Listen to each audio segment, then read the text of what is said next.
Test. All righty. Test. Okay, guys, we are here. I have Mr. Victor Afable with me, but we're having a bit of a sound issue, and I'm not sure why that is.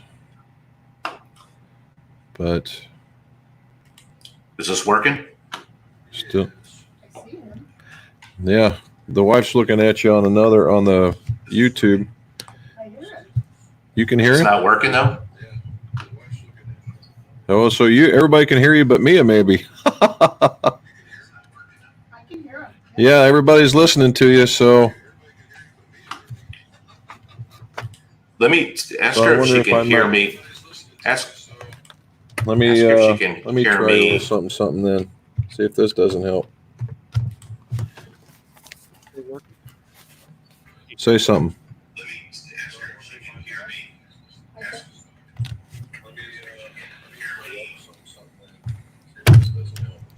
Yes, I can hear him perfectly clear. Everybody can hear you, Victor, except for me, and I'm not even sure why that is. Well, not like you can talk, right? Let's see. Right here now. Everybody can hear you, Victor, except for me, and I'm not sure why that is. It's like a sound delay. Can she hear So me let's now? just. I'll leave. What we'll do is we'll leave the YouTube on, and then we'll just get it from there. Paul says losing Victor. Is it working now? Victor. Can she hear me? What we'll do is we'll leave the YouTube on, and then we'll just get it from there. There's more than one way to skin this cat. Yeah, it's amusing trying. This cat. Yes. Yeah, it's amusing trying. There, I can see you. So what I've done is I've put you on my phone over here, so I can hear you what you say. Might be on a bit of a delay, but we'll get through it. I think it's a big delay. Might be on a bit of a delay, but we'll get through it. Matter of fact, what I'll do is this.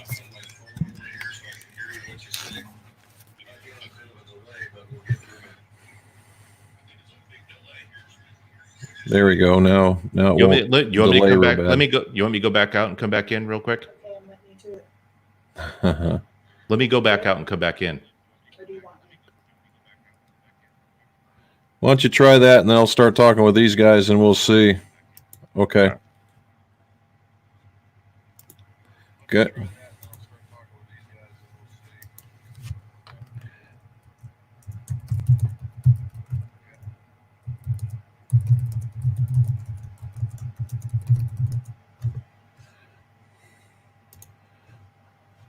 I'm trying to get StreamYard to answer me with some stuff, guys. All righty.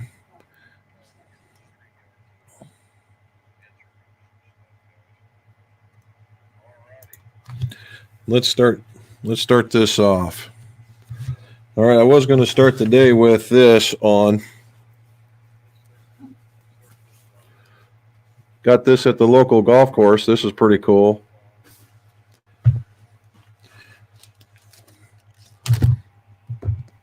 I got a couple of them, and for anybody that's has to go to work or like I have to, and it gets out there, that's it actually works pretty good. They're soft. They're better than the actual medical ones. I've wore that one for 12 hours one day. That was not fun whatsoever. So we'll see. All right, let's try and add Victor back in. Again, I see him, but I don't hear him. But I don't hear me at all anyway. So that could probably be one of the issues. I don't hear myself speak either. Yeah, that's right. So Do you usually hear yourself? let's see. Oh, hold on.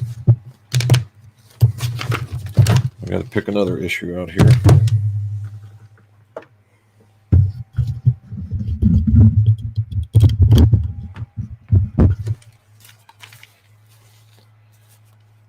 Now say something. Testing. We are there. Okay. I just turned my volume down a bit. Okay, guys, we are back. And the technical difficulty was on my end. I had to get it through the mic. So let's get started. About 10 minutes late. We have a special guest today, Mr. Victor Afable in Pinehurst, South Carolina, owner operator of the VA Composites shafts. You guys may not have heard of it. He's up and coming for sure. Made a big splash with the Nemesis, I believe. And what was the first one you started with, Victor? We actually started with the first shaft was the Rygene shaft. That's it. Yep, back in 2017. That's been going pretty good too. Yeah. So, yeah, we have 6 in our line now, so we have grown. We're on year 4 now. Nice of the life. And making it through the Corona issues and the whole 9 yards. How'd that impact the supply chain? Yeah, it was, supply chain it wasn't too bad, but, obviously sales dropped off about 90%, as is with everybody else. And, but it's been, it's picked up again and things are good. It seems like, more places are opening up and people are doing fittings, and it was a robust order day today. That's for sure. Very good. Very good. So let's get started with a little bit. Who's Victor? If there are the guys out there. So if you haven't been looking, we have folks here from Sweden, the Netherlands, certainly Ohio, but all over. This has been a multi-state, multi-country kind of live stream so far. So how long have you been in golf? I have been in golf for over 35 years now. Oh, can you believe that? And I'm only 36 years old. How is it you're drinking whiskey and I have nothing in my hand? That's poor choice on your part. I'm gonna have to put my headset down and go grab something. There you go. And just enough to keep the whistle going. So, how'd you get started? Somebody's saying turn off your YouTube in the background. I don't know. Yeah, I've got it. Is it on? Yeah. Well, what it was is initially what it is. It's super laggy, and so we would say something and it'd be minutes later and it'd start coming through. But I do have both of them off now. I figured it out with this guy right here, so we're good to go. Okay. I've been in the industry for the people that don't know me, been in it for about 35 years and started with the first company was Aldala, actually. Ooh. Back in the late 80s. Yeah. And worked with companies like Fujikura, and I ran the Graphite Design US division, and ended up back in 2007 starting Oban shafts back in 2007, and then in 2017 split off from my partner in that company and started VA Composites. Nice. So that's where we're at now with you. Yeah, that's right. Although you did see the acceleration profiles I sent you. I tried it again today and I was still getting the same thing. So it wasn't just a fluke for a one day. Yeah. See, it's just your very skillful swing. No, I saw you swinging on the Facebook, buddy. It was you're good to go. It's when you play about once a month, it's I hear you. It's difficult, I hear you. We're working it around. Okay, guys. So with Victor here, if you guys have questions, we can see that. Look, we got one in the UK and London. If you have a question for Victor, speak it on up, and just like we've been doing in the past. So Victor, what we've been doing initially, what we just started with this was what's called What's in Your Drawers. And the idea is that in my shop, most club makers are pack rats as a whole. And I just went in there and I was finding some very old stuff, which would, lead us from some historical stuff like woodwoods and and old fitting gear and that kind of stuff, and it would take us into the newer technologies and and talk about golf equipment as a whole. So that's what we've been doing per se. Yeah, this one takes us in a bit of turn to be able to talk with you for a bit. So with the let's talk about the process for designing a shaft. Let's just jump right into the thick of it. Yeah, So I've been, like I said, I've been doing it. I've been doing it quite a while, and the tour experience that I had, or I should say, the tour success that I had on the days of Oban, which those are the days that we attacked the tour. Over 100 tour wins, majors, tour championships. Jim Furyk was a big champion of using us right away with the Devotion shaft. All the shafts that I designed.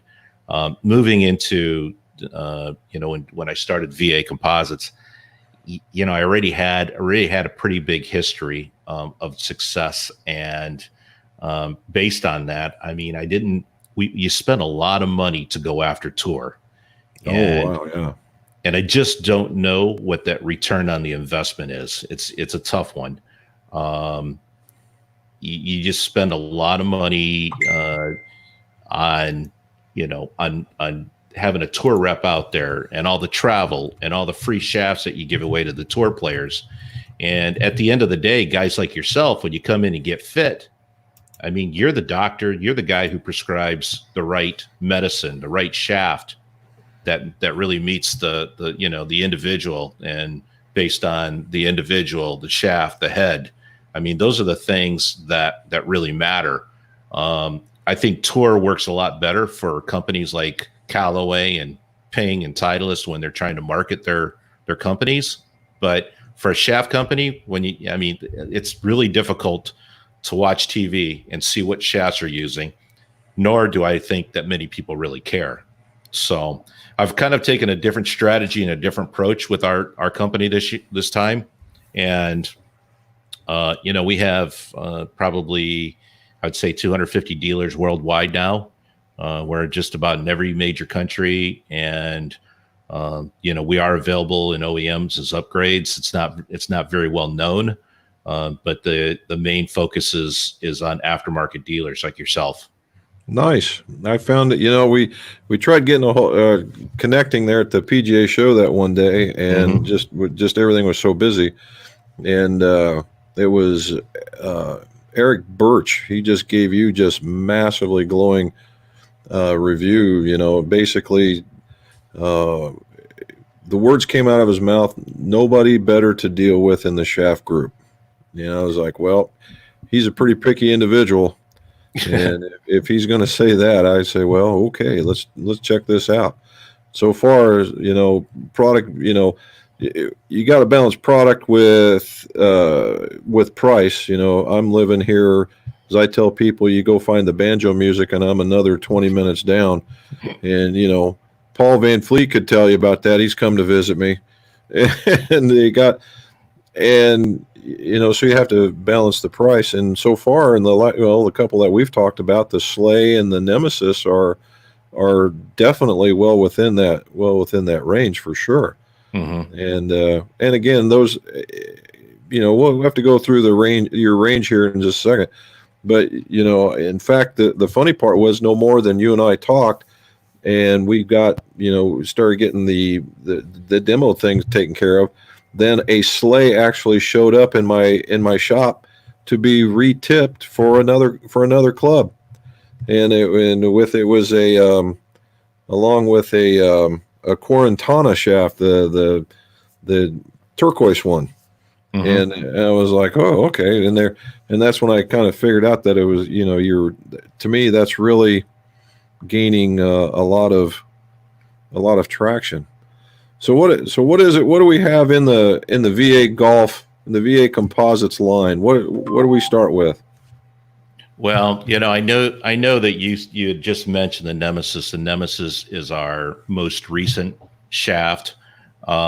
We really set out to design and come out with the highest counterbalance shaft that there is. and I think we achieved that based on at least on our research. There are other counterbalance shafts out there, as you know. I didn't want to just come out with the same thing, so decided to really put a lot of weight towards the butt end. We used tungsten powder at the butt end of the shaft to make it heavier on that end. We used a fairly exotic material in the midsection and in the tip section to make it lighter and to maintain its stability. So it's worked really well. It typically, there's been a lot of success with the ping heads. The ping heads are out there at like 207, 208 grams, and a little bit on the heavier side. And I think ping also counterbalances their shafts and sometimes puts a plug in the butt end to help maintain that swing weight. So, the counterbalance shaft allows you to keep a swing, add more weight to the head, and still maintain a standard swing weight like a D2, D3. Or you can make it longer with the same with the same head weight and still maintain that swing weight. And it's just been, it's been really successful. I'm sure you've seen the guys up at TXG up in Canada, who's another dealer of ours. They have 70,000 YouTube subscribers. Geez. Yep. They rocketed in the last week. And they really turn the needle when it comes to doing reviews. And when the reviews are really good, it just drives people to go out and get tested and get fit with that particular shaft. And so we've done really well. So what do you think's been this was the year of counterbalance. So not only you, but a handful of the other companies decided this was the year that they were going to throw out counterbalance models. What is it? Did everybody just kind of fall onto something, or is it just something that you just decided to design and just happened to be all in the same mood? I have never really followed my competition very closely. I've always been a guy that wants to just really design our own shafts the way that we think's going to fit into our line, and maybe look at the different heads and what's going on as far as weights go, and just the advancement of heads makes a difference. But I don't know. I'm not really sure. I didn't look and say, hey, you know what? It looks like there's a trend in counterbalance. It was just an idea I had. That's the great thing about our company, is that we're a privately owned company and we own it. And we can do whatever we please. I was going to say another word. we can do whatever we want to do, and we have fun doing it. At the end of the day, we have high performance shafts, but what we really concentrate on are the graphics. If you notice, our graphics are pretty different than our competitors. They are incredibly amazing. We spend, and my wife is part of the team. She heads up the marketing department, and she heads up all these designs. And we started with the villain first, which is kind of into this comic strip looking type thing, and we ended up going to the Nemesis with that same theme. Right. And I fought her on it because it was a very big departure from typical shaft graphics. And she's like, you know what? We didn't do this to be another Me Too. So it's really what set us apart, other than performance. Well, also in the color from the midsection down to the tip, that goldish color is also something that you don't regularly see out there as well. Certainly something to stand out with, for sure. Sure. And when we look at graphics towards the head, we want to make sure that we're coming up with colors that are going to contrast with the typical OEM heads out there that are basically black. And really, most of them are black, silver. If you think about it. Yep. I don't know. Are there silver heads? Not really. Gray, I guess, is the best, and only a handful, maybe. But yeah, you're right. Black and is white a color. There's no more white, right? TaylorMade's out of the white. Nope, they're done doing that, I think. Yeah. So everybody's black and different shades of black. You look like a color guy. You would know all that stuff. Yeah. I don't like, it's a good thing I have Robin too, because she's my fashion police. I wouldn't care. I'd put a blue shaft and orange head if the daggone thing threw me out in the fairway the right way. It wouldn't matter if it looked like a fungo bat. I'd be all right with that. That's all funny. right. So here's a couple on it. Mike Rask Trusev wants to know if there's a VA dealer in Denmark. Right there. We do. We had just set up, and I have to look at the name of the company, but in fact, it's so new. I don't think we put it up on the dealer search engine. But I will have to get back on that one. I'll have to look at that. But we do to answer your question, we do have a distributor that's representing us. There you go. So there you go, Mike. We got something for that. I believe we have a Sweden, maybe not Denmark right now. Well, that would be right. Somewhat close. Right here. He has been a long time follower. Svingvit is 20. He's almost midnight out in Sweden right now. I can't believe it. That's perfect. So let's see and we have another one in the Netherlands. He woke up to actually do it. This Alphonse. This one, Alphonse. You've got the whole entourage on in Europe and UK. Yep, and then Alan's been following us. This is the first time to get through there. He's as you can tell, he's a veteran for that. And then I'll go up a little bit more here. Yep, Matt has been a long time. He's from Ohio.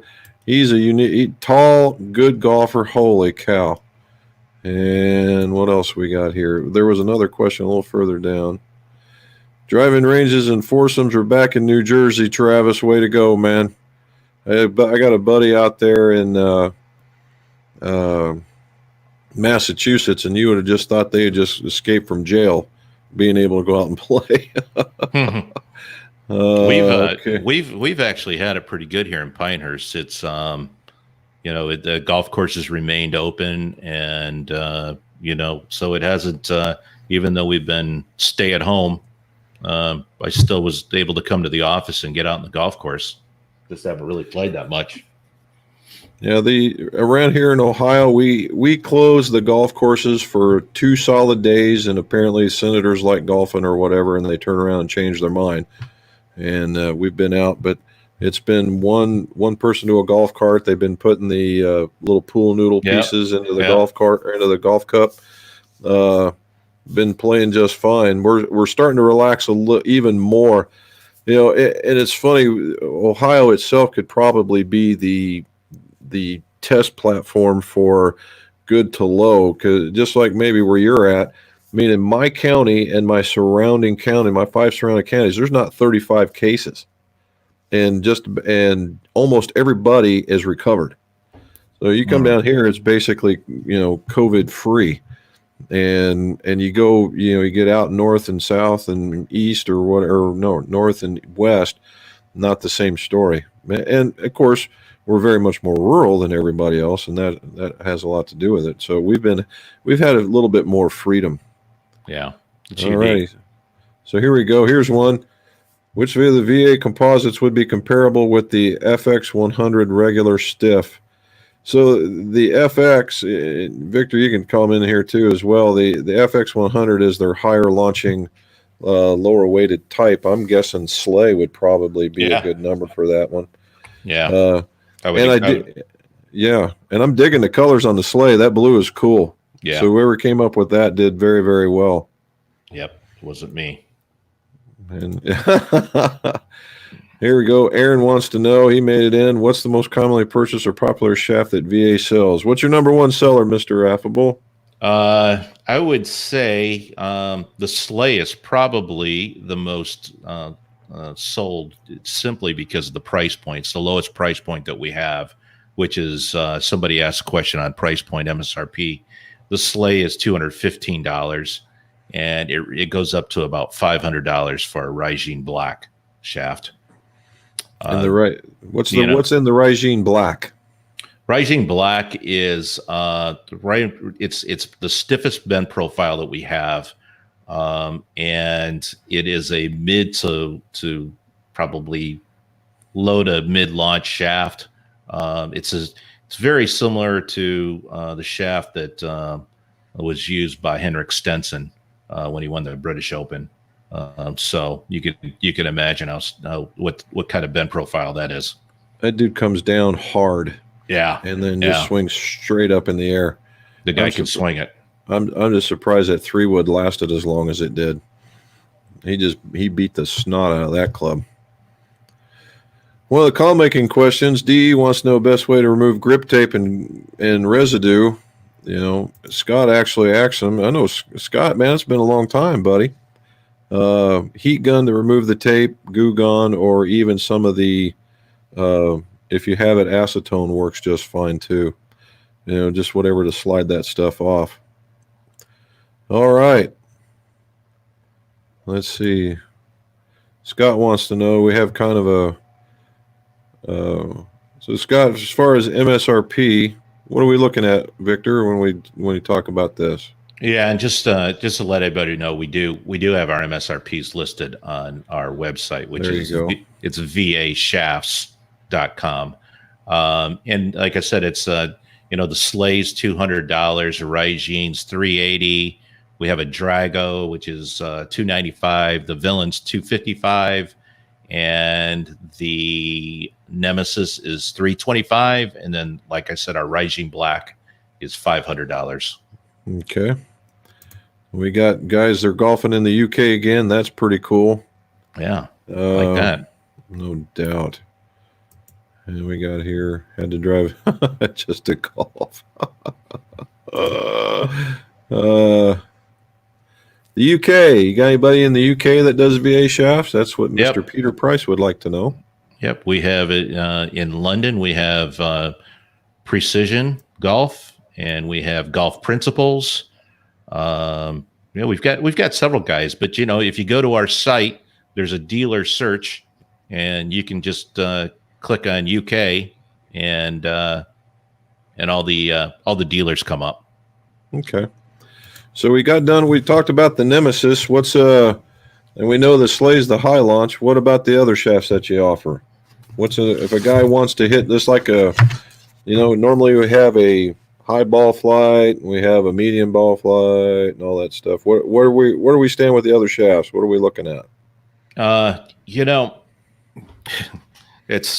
We really look at bend profiles. Nice. When it comes to fitting.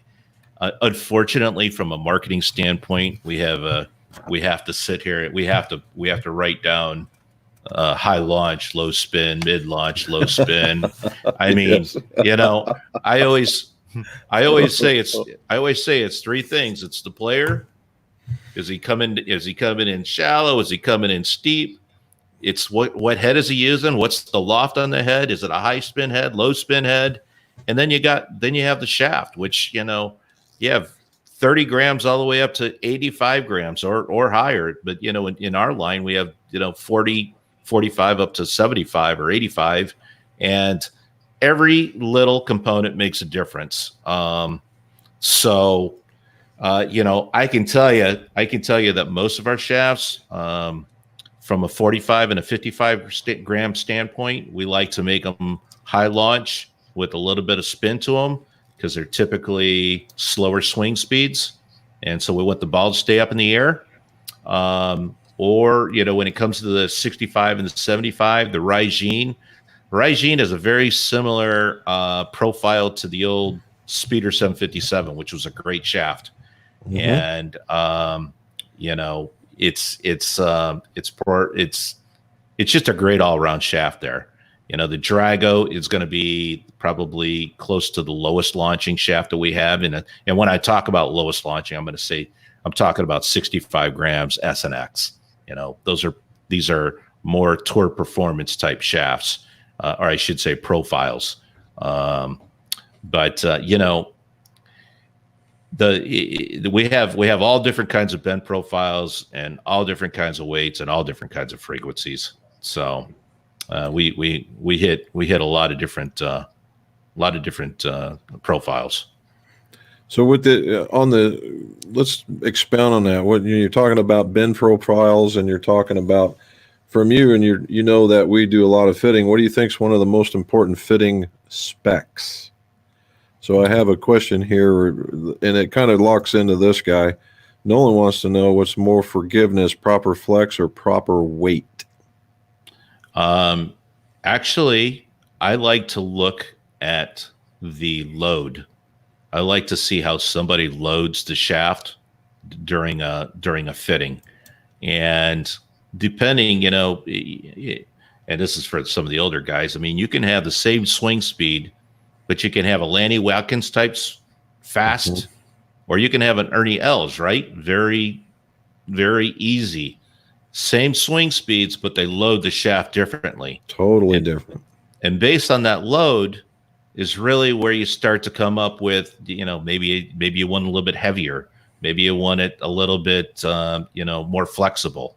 I mean, it's a very generic question that is, that really needs, it's a more of a, you need to be doing a fitting for a specific person to come up with an answer to that. That's what, and when we talk about how we marry here, when we talk about marrying, we talk about, 3 typical swings. And I say, we'll start with Nick Price. He's basically Zorro with a golf club, load up, low down, just never stops. And then you have atypical swing, which everybody wants to emulate. Well, which I would say now Tiger Woods, back with a mission and then just drives forward. And then you have Tai Chi on golf, which is Ernie Els, right? And it just smooth. And if they all have the same swing speed on the way down, they all need a different shaft in order to be able to deliver the club in the proper loft, proper lie angle, the whole 9 yards, in order to bring it around. And man, it's something else. Yeah. So I think the answer to that question is what's more, what's going to give you the most forgiveness. It's really both of those, proper flex and proper weight. Do you agree? I'm big with we've had that discussion on here. It normally stems from swing weight, but I'm big with total weight and then profile, and then we start talking about the other ones with flex and all the other things, because if you're using just a frequency machine instead of blue, instead of bend profiles or stress, and looking at it, then if we take something that is, say, a little more butt flexible, it's going to seem very, very soft, versus something that's typically the lower flighted. It's going to seem very, very hard, and you're going to go, oh, I just can't use this, and what are you going to do? Well, you got to lean on the profile, right? And so if a guy's heavy load, but he doesn't swing real fast, well, then, a little heavier weight, a little lighter flex, boom, you're in the zone. But if a guy's smoother and he's very, very fast, you may be able to get away with, and stronger, right? Normally those guys, let's throw them in a 70-gram shaft and have at it. Well, you might find that, a low 60s gram shaft that has a lot of flex, this pretty stout flex, might be just exactly what you're looking for. Right. And that's the brilliant part about this whole thing is, each golfer is different. And they have, there's different needs and different wants. And the perfect part about that is, finding that combination. And that's the fun part about this, because it becomes an aha moment when you just crack one and you go, oh, that's what that meant. Sure. Yeah. Yep. I agree with you. So how shafts are built, right? Mm-hmm. There's been, as far as my understanding, there's been 2 major methods. We've been sheet wrapping, or we've been filament winding, or some sort of combination of both, which I don't think's ever really taken off. What does VA Composites lean towards, and why? Yeah, we are all sheet wrap, and you can have 8, 9 different flags when you sheet wrap a shaft. And, and by the way, if you get a chance, you can go to our YouTube channel, and we do have a video on there that actually shows the manufacturing of a golf shaft, which is surprises a lot of people because there are a lot of things involved when you make a golf shaft. So if you get a chance, just look up VA shafts, and by the way, be sure to subscribe and hit the comment button. There you go. Ding. Yeah. Subscribe. Absolutely. Subscribe and hit the comment and please leave comments. Yeah, you've got over 10,000. I've got like 100. So we're new to the game. So please, if you're listening, subscribe. But we do have the video on there, and it really shows you how we do it. But to answer your question, we do sheet wrapped. To me, and let me explain filament winding. Filament winding is basically, you're spinning a mandrel around, and you've got the basically threads of composite material going. I've got to get up here, going back and forth on the shaft, and it's a very consistent. It's a very more probably more consistent, I would say, than sheet wrapped, but I think you have less control over lowering the torque down here, or controlling different torques at the top or the bend profiles. In a golf shaft, when we flag wrap it, material is always going in one direction, and in order for us to make it, if we wrap the shaft all in one direction, it'd be like a fishing rod. It'd just be like flopping around. So we have to take it and we have to make it 90 degrees. We have to make it 45 degrees. We use different materials towards the tip to lower the torques. So there are a lot of things that we do. And at the very end of the process, after the shaft is basically baked and it's hardened, we use a centerless grinder to make it as perfectly round as possible. But you hear a lot of these shaft companies talking about handmade shafts. I have never seen a handmade shaft before in my life, other than back in 1987 when back in the days at Aldo, when we were trying to start making shafts, or back in the 70s when they started making the first shafts were hand rolled. But if you do not have a pressure mechanism, basically a pressure table coming down and rolling that material against the steel mandrel, you'll get voids. You'll have all kinds of issues. You'll get breakage. Just not a good thing to do. So I saw that where the pressure table came in, it kind of almost sways a little bit as it's pressing down in order to make the thing roll. It kind of moves in a not just a straight direction. It moves kind of in an angle because there's a taper in the shaft. So you have to make the press kind of move a little bit at an angle as well, right, to get a good press on it. Very cool. So and we've always had, people ask me about it, and I said filament winding is akin to a bait casting reel.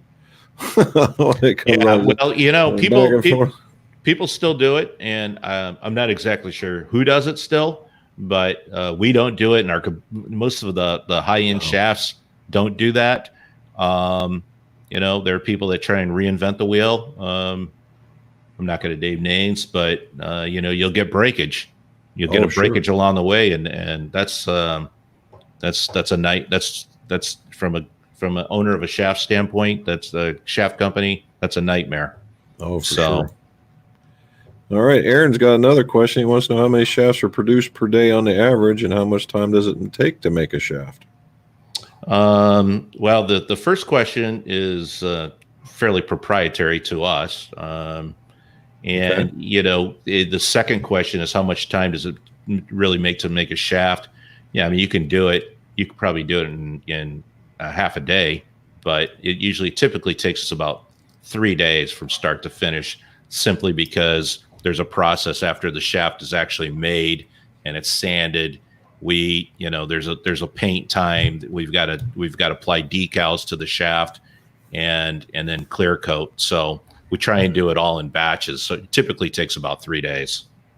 There you go. The thing that's always surprised me is that painting process where they put it in that tank and they take it and they pull it through the squeegee. I still haven't figured out how they leave the paint on that. It's just it's an interesting process because you have to be pretty good at it, because if you move when you put the shaft up and you pull it too fast, the paint's too thin.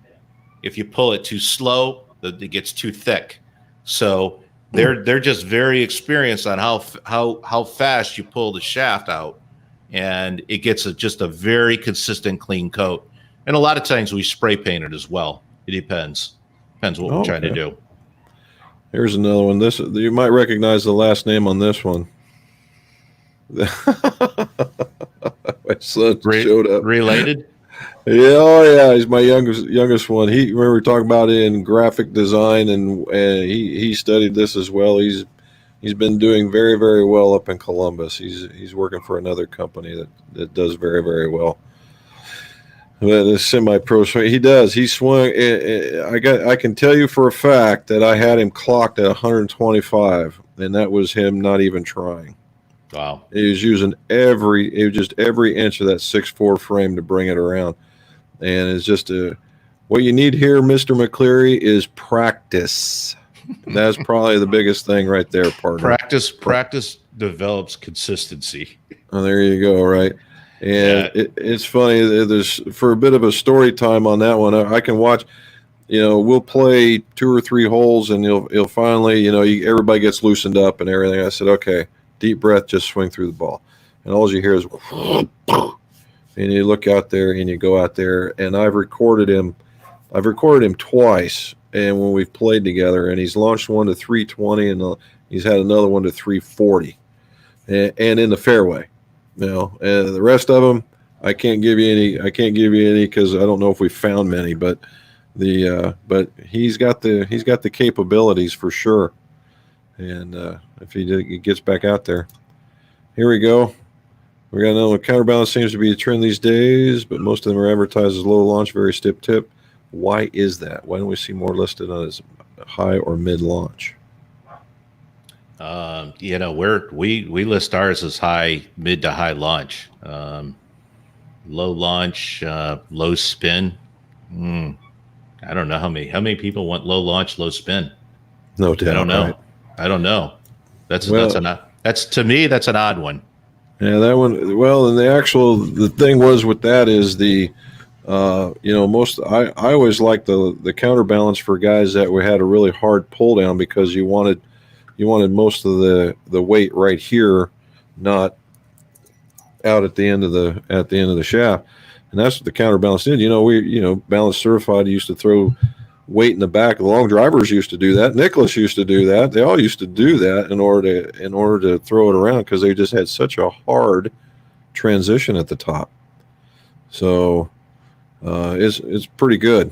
And I'll tell you what, for fairway woods, the counterbalance really works. I can tell you that myself. I've always had a hard time hitting the 3-wood off the deck, and just getting nice trajectory to it. And I've had a lot of luck with the Nemesis. Like I told you before, I'm liking that a lot.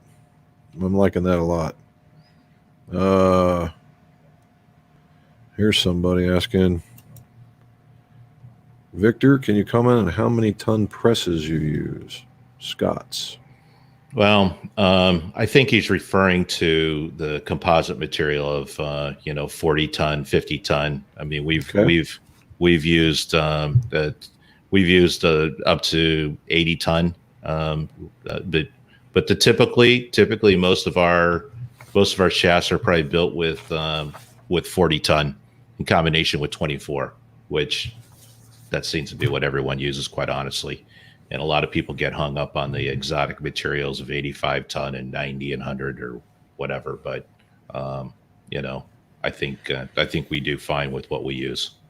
There was a thing back many years ago, because I don't know how many, but where they're talking about the quality of graphite, and that there was a big surge of trying to get the right quality graphite, because companies like Airbus were trying to buy up all of it for their stuff. What are they, when they're talking about quality of graphite? What are we trying to say? Well, a lot of us, probably the better companies, and when I say the better companies like Mitsubishi tends to make their own with combination with they have their own pre-preg, which is what we call raw graphite. But a lot of us use a company out of Japan called Toray, which is probably the biggest supplier of raw composite material to the golf industry for golf shafts, as well as like Boeing and aerospace.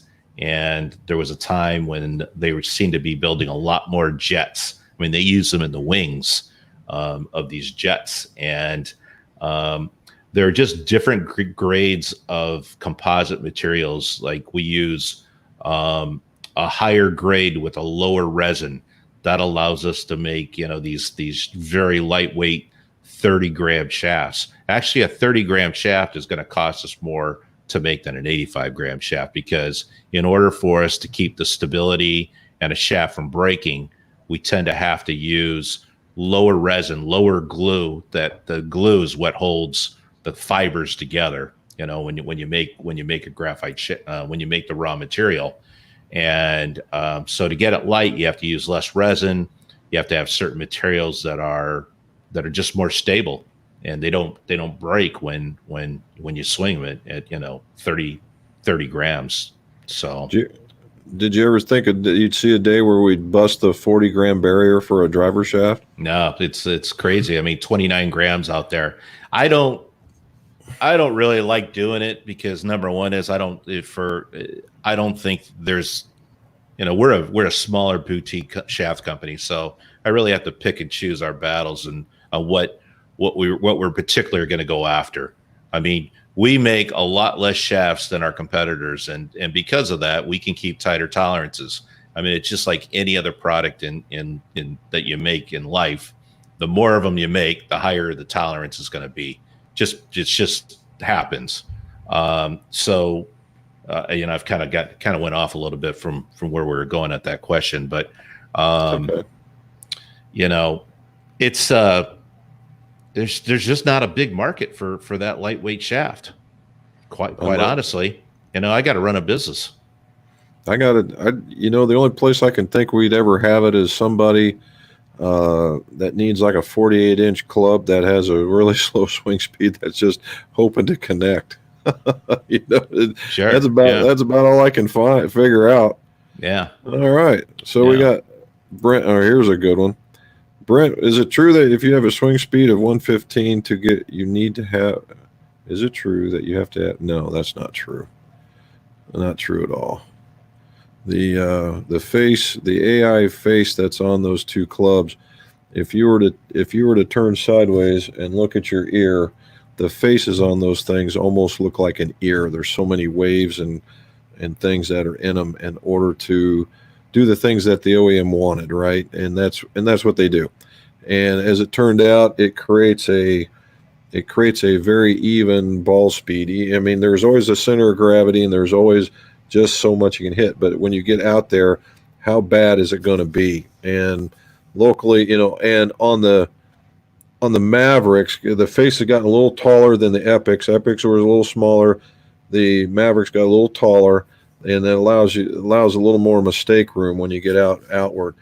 And what's happened is because they put a little bit more meat out there, that it tends to curve you less, and that's what's been really good about it.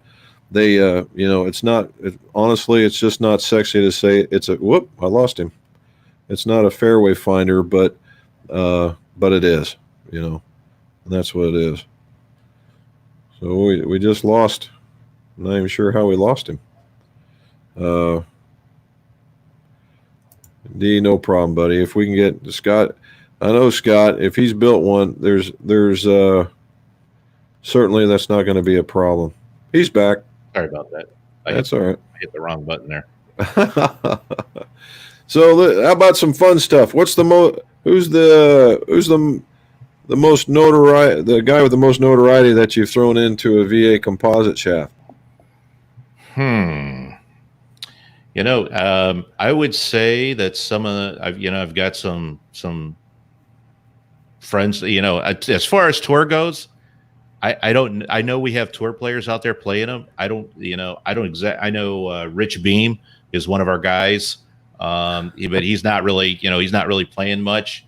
Like I said, we don't go after the tour, so I know our shafts are out there, and I don't get the reports anymore, so I can't really say. But from a celebrity standpoint, Tommy Thayer of Kiss He's a lead guitarist at Kiss, plays our shafts. Huey Lewis is a buddy of mine. He plays our shafts.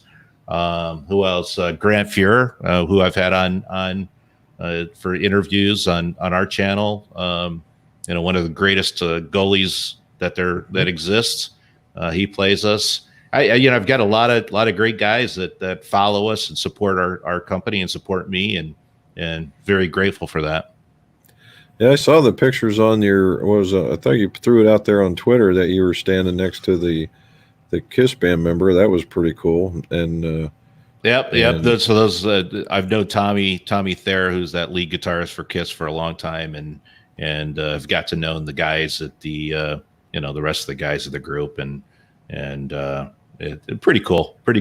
Hang a great group, and they put on a great show. That's for sure. That's what they've been known for. Any of the rest of them golfers? No. The that's funny. Actually, Doc McGee, who manages Kiss, also manages Darius Rucker, and he's a big golfer. Yeah. And he's got a great story. In fact, we're going to do an interview with him, podcast interview, and so that'll be interesting. And then we're going to get Darius in our shafts as well. So that's fun. Nice. It's kind of Huey fun. Lewis, I can remember. He actually came by here in a concert, and we went and saw him. He's still throwing it around, man. That's pretty good. Yeah. He had some hearing issues lately, but he's hanging in there. Good guy though. Good. Well, that's pretty cool. So, what's in your bag?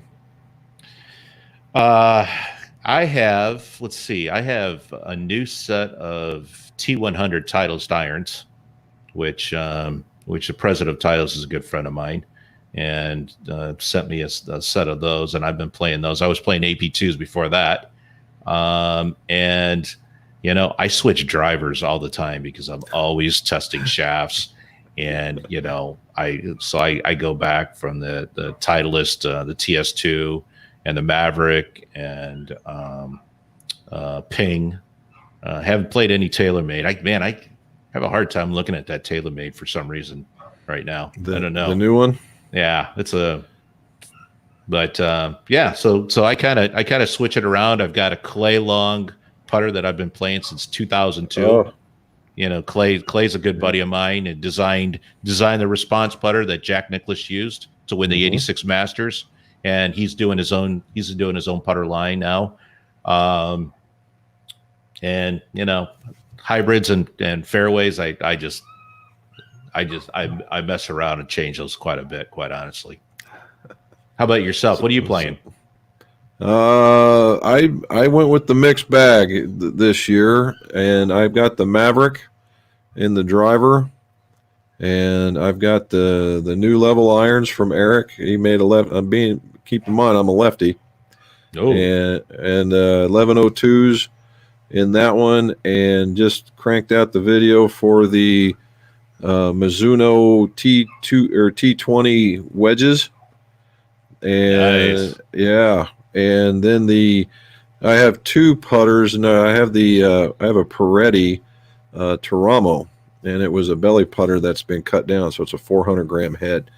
And the cool part is I stumbled onto a guy named Garson, and he's got a different grip where it's kind of like this at the top instead of a flat, and it allows it throws your elbows in. I'm really happy with that, to the point I also have now a Bird of Prey, and I put that, and it's funny, I struggled with it, and I put that grip on it, and it allows me to set the way I want to, and it putts pretty good. So I'm happy with those, and it works out pretty good. And somebody asked about iron shafts. And, yeah, go ahead. We do have a 74-gram iron shaft and an 84, and we'll probably be adding a 54 and a 64. And right now, I am testing in my own irons some that are, I believe, 125 grams. Not a big market for 125 grams in irons, but I thought I would try it. So are the current ones that you have now? What do they carry a similar name to the drivers, or they have their own? It's actually the Rygene. It's the first line that we came out with. We came out with the irons, so we just call them the Rygene irons. And so I was going to ask you about the 125s. I was going to say what kind of if you're going to have between graphite and steel. I mean, what would be one over the other? I mean, obviously there's a price difference, but I mean, why? Well, we can. I still think we can control our torques in different places, and we can just move things around, and so we have a little bit better control, I think, in my personal opinion, than steel. And the overall, even though it's 125 grams, it just seems like, I don't know, if you take a 115 steel and a 115 graphite, they still feel different. It's just the balance, the weight is different. I've been playing graphite since the Aldila days, and I've put steel in, and I just don't ever feel like I ever hit steel very well. I don't know.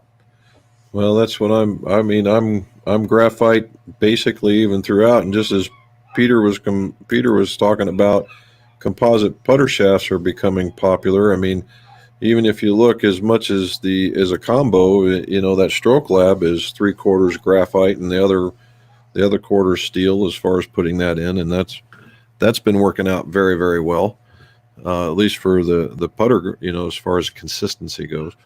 And I've been playing graphite. In fact, I stepped into the steel realm last year with another set of irons, and now I'm back into graphite. Yeah, I just like, and it. I imagine even at 125, what I tell a lot of folks is graphite is a great shock absorber.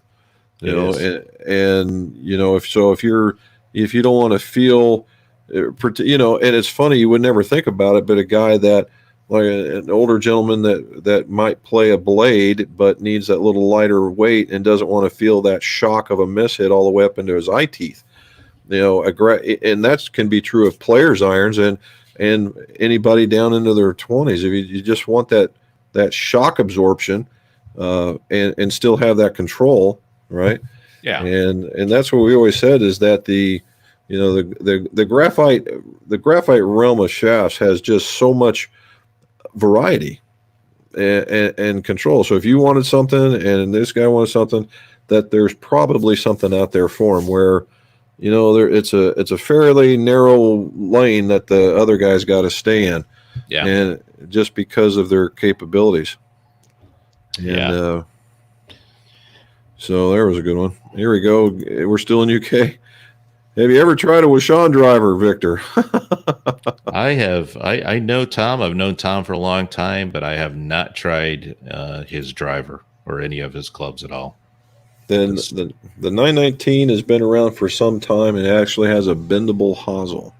And it's a very good shaft. He was doing cup face before cup face was even cool.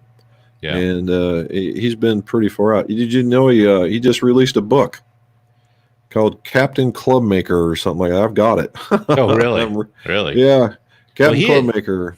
Well, he had one of the original books, didn't he? Wasn't or was that Jeff Jackson that had a book out there before? You know Jeff Jackson? Very well. Yeah. So in fact, he's only about an hour and 40 minutes north of me. Yeah. Jeff's one of our dealers as well. Yep. I talked to him. I talked around. I talked to some folks, and you come, geez, super duper highly recommended as quality product, quality guy. And that's who we try to align with, we don't want. I want to be able to, give you a call, talk some shop, have a little fun. Let's move on. Let's make a good product. Yeah, and, exactly. You know what, we want to do business, but we want to have fun doing business, and that's what we try and do here, VA. Yeah, and that's truly the fun of it, and the people that you meet along the way. I've had so far I've had the pleasure. I've had an NBA guy in here, 7 foot tall dude, had to crane his neck over to get through the door. And I'm not the funny part is I am not an NBA follower at all. And this guy sits down and his legs stick out for a mile. And I said, boy, I bet you do. I bet you're number one on pickup games. And he says, yeah, I play ball. And I said, oh, well, that's good. He says, no, really, I play ball professionally. I said, where do you do that? And he says, in the NBA. I said, get out of here. I know. I stepped on myself there. I'd be the same way. Half the time when I meet people, they're like, I don't know who that is. But, Yep. I don't have time. I don't have time to watch sports. I love sports, but I don't have time to watch them. Yep. The most favorite one so to date is we fit a friend out of Cincinnati brought Clay Walker over here, a country western singer. Yeah. Just a huge golfer. And it was funny because he's a big Titleist fan, and I fit him in Callaway. And he was just wanting to show me this draw he could do, and he just couldn't produce it at the time. And I said, well, here's what you say, but this is what you show, and this is what I prescribe. And it turned out that it wasn't, but I got it put together for him and sent it out to him, and he used it at Pebble Beach. Wow. I saw him playing it. And it was funny because the Titleist tour rep emailed me and asked me for his specs. I said, no, here you go, bud. I mean, no big deal. And I said, if you need any help building them, just send me the parts. So, I didn't think he probably liked that too much, but yeah, it was pretty good. That's great. That's great. So some of the folks that you meet. So yeah, love it. Yeah. So what do we see going forward for VA? What are we going to see coming out? You're talking about the Iron Shaft. Anything else out there? Yeah, we're gonna release a Nemesis hybrid. So a counterbalanced hybrid, and that's probably going to be here in the fall. This whole corona virus thing is just I don't know if you would say it set us back, but our product release strategy is just changing, and I don't know. We're just trying to get through this year right now and see what happens coming up. I think everybody's trying to feel that one out. Even larger corporations, they eventually had to start sneaking people in order to start getting stuff done because, number one, it was piling up, and it's all if you can't show how good your stuff is, like you said on the tour, or even get out there in the marketing, so you're all. They all had almost all those guys had to come into this space. They're like and invade YouTube and all the other platforms in order to keep the name out in front and all that other stuff. And now they're looking like, hey, what do you guys do? I was like, hey, well, okay. Yeah, it's been a lot of talking heads, that's for sure. Oh my God, I can't. I'm ready to get back to some real life.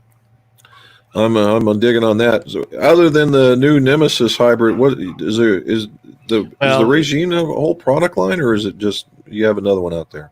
Is it the entire product line? Is that what you're saying? Well, I mean, irons, hybrids, driver shaft, or is there? Well, for hybrids, there's a Regine hybrid, there is a Sleigh hybrid, both in 85 grams. And then we also have the Drago hybrid, which is 65 grams. And then we'll have a Nemesis, and I haven't totally decided what I'm going to come out with. Probably 90 grams, maybe a little bit heavier, just to kind of change it up a little bit. To offer some more product that you can fit with. So, and then we're going to add one more line, which we've already trademarked the name, which, hopefully will come out with next year. It'll be the third and final shaft of the the villain and the Nemesis family. Oh, okay. And then we'll go into something else crazy. So, fine. We'll drink a little scotch and figure out another theme to come up. There you go. That's what it was. It was Delmore. Yeah, there you go. Decent. All right. Victor, have you had the chance to use the copper finished Mizuno irons? I have not. I have not. MP20s? I have not. I've heard great things about them, though. I would love to give that a try. That's for sure. Yeah, I went through one of their classes on this. The MP, back in the day, and I guess it was in the TN line what they had back in the day. Mhm. There was a lot of copper underlay underneath that. It'd be the nickel, the copper, and then the chrome getting on top of it in order to give it that really, really soft, what they would call buttery feel. And talking with Chris Vauchal, what they did is there's everything was being done on the computer, and it was being so meticulously numbered that feel started kind of shifting a little bit, and they decided, well, this MP20 that they have now is basically the best, what you would call the clash of feel, the old school versus the new school, where they got all the new school dimensional stuff, and then the old school feel where there's a couple layers of nickel and copper and with the chrome over it. But the copper finish, though, good gravy. Those things look good. Yeah, they do. They do. I've seen some pictures of them. I haven't seen them in person. I would be completely afraid to hit them just for the for the fact. And they come with like a PXG price tag, as I understand it too. So good for them. No shoot.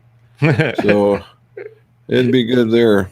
So what do we say, Mr. Servant? What we got here? Same one. Just put my first clubs together. Re-enjoy the channel. Well, thank you.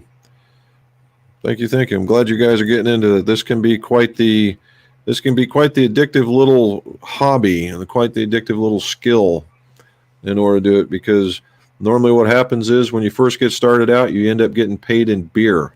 I'm still getting paid in beer. Here you go. That's a lot of cases, buddy. There you go. Depending on what kind. That's right. Yeah, Got to make a living somehow. There you go. So bread and beer. Here we go. No doubt. Here's another one. Oh, not that one. You just had it. Butch wants to know on Hogan's marketing strategy, cutting out the middleman.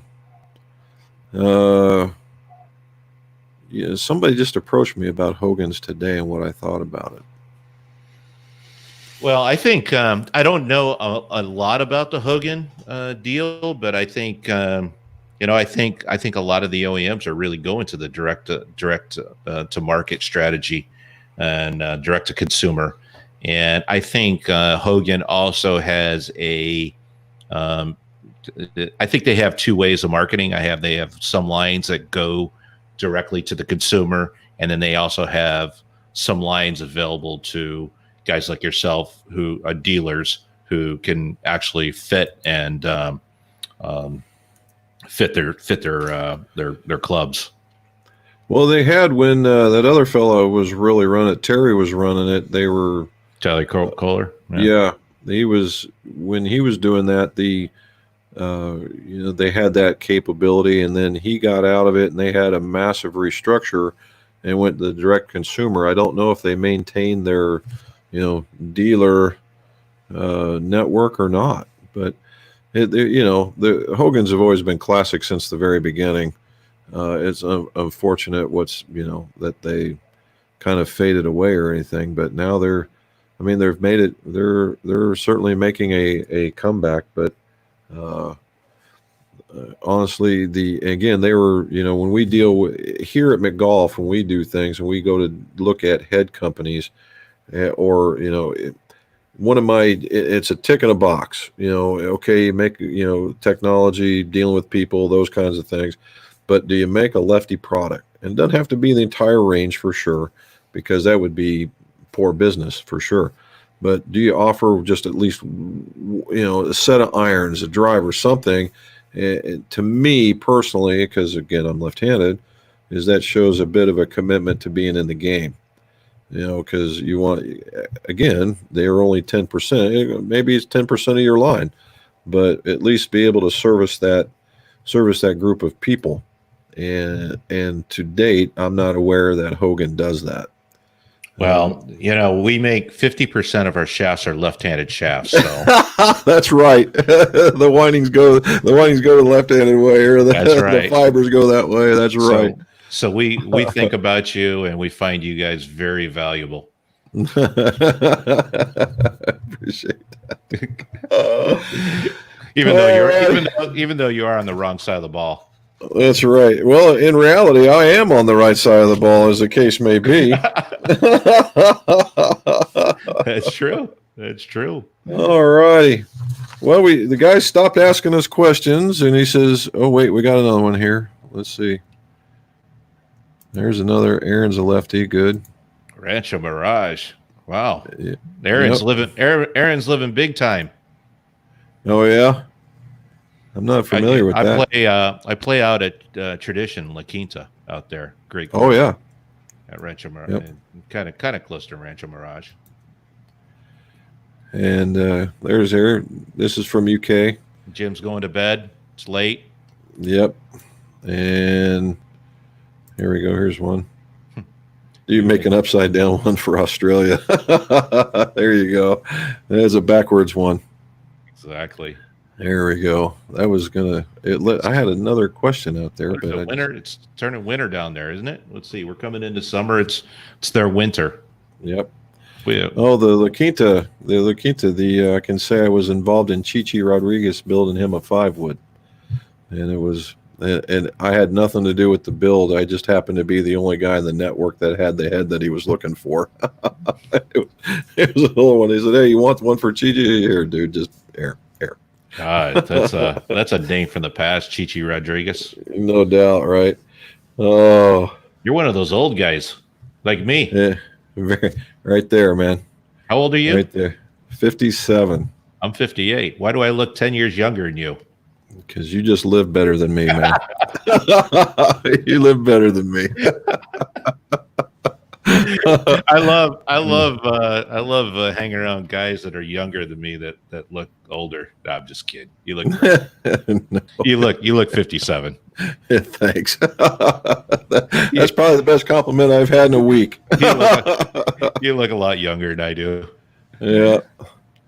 All righty, guys. Well, we've gone a little bit longer than an hour because we started a little bit late, but again, please, if you're interested in the VA Composites, VA graphite shafts, take a look at it. Is it vagolf.com?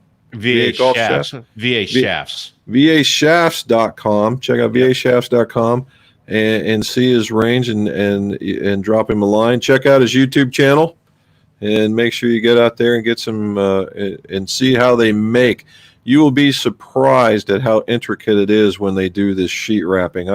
I have seen it done, and it's funny how skilled some of those people are when they, it's almost, I make it akin to one of those 2,000 piece puzzles, and it's all one color.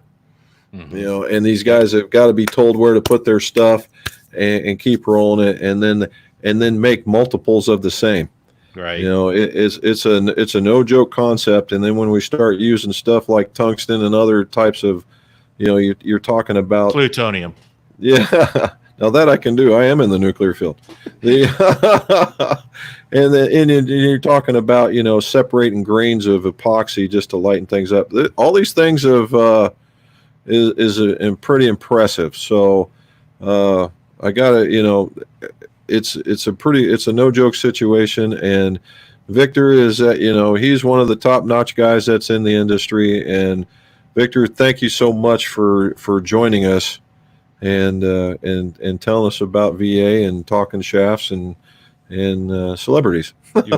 You are more than welcome, and thanks for having me on. Love to do it again sometime. Well, certainly we will. We keep this up. I think this may have spurred a whole new, you did the podcast, especially I watched the one with the big time goalie. Even the date, that dude is he as big as he appears?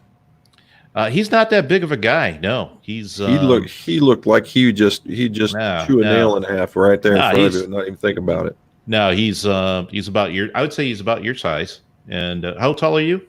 6 foot. No, yeah. I'm about 6 foot as well. He's like our size. He's a great golfer. He plays a lot of professional celebrity tournaments, and he's a scratch player, and he's really a pro now. But loves golf.